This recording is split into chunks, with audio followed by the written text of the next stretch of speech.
dito sa Family Feud. Kanina, nanalo na ang Golden Girls ng 100,000 pesos. Ang goal po nila ay makakuha ng total cash prize of 200,000.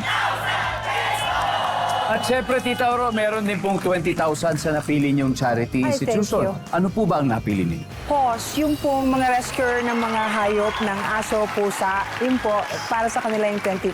Pause, yan po. Alright, now it's time for Fast Money. Give me 20 seconds on the clock. Here we go.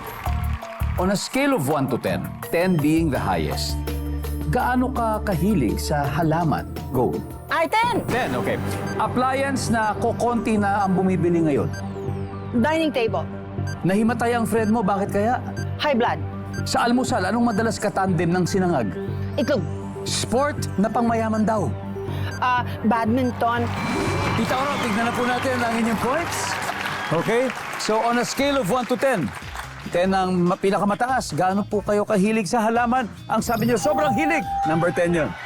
Ang sabi ng survey ay, yan. May ito ato sumagot. Okay. Appliance na kukunti na lang ang bumibili ngayon. Ang sabi niyo ay dining table. Ang sabi ng survey, wala yung dining table. It's okay. Nahimatay ang kaibigan mo, bakit kaya high blood? Ang sabi ng survey, nice one. Very good, very good. Sa almusal, madalas kataan din ng sinangag. Siyempre, itlog. Itlog. Ang sabi ng survey, yes! Yes, yes! Salamat. Very good. Yeah, thank you. Sport na pangmayaman daw. Ang sabi mo ay badminton. Ang sabi ng survey, meron. Meron. 75, very good start. Thank very, you.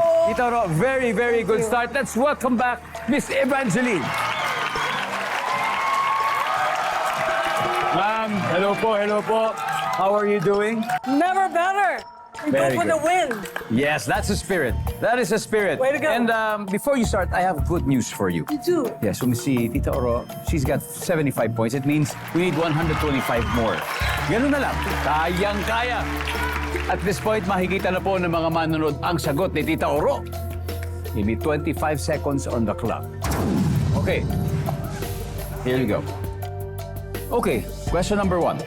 On a scale of 1 to 10, 10 po ang pinakamataas. Gaano ka kahilig sa halaman? Go. 7. Appliance na kukonti na lang ang bumibili ngayon. Microwave.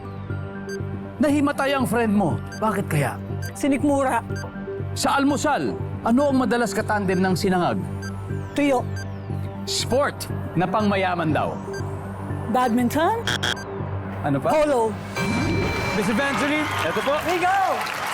Here we go, here we go. Okay. On a scale of 1 to 10, gaano ka kahilig sa halaman? Mga 7. Ang sabi ng survey dyan ay? Top answer. Meron. Ang top answers ng ating respondents ay 5. Appliance na kukunti na bumibili ngayon. Microwave. Ang sabi ng survey? Meron. Ano pala? Ang top answer ay TV. TV. Oh, because we have the... Yes, Oh, 50 right. po. 50 points yun. 50 people answered na TV. Nahimatay ang friend mo. Bakit kaya kasi sinikmura? Ginutom siguro. Ang sabi ng survey. Uy! Wala, yung sinikmura. Gutom tsaka high blood. Yun yung top answer. Okay.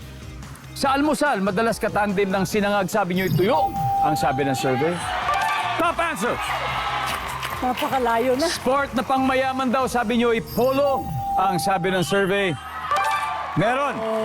Ang top answer ay golf. Golf. But anyway, congratulations, you still won 100,000 pesos. Thank you very much. Congratulations. Thank you very much.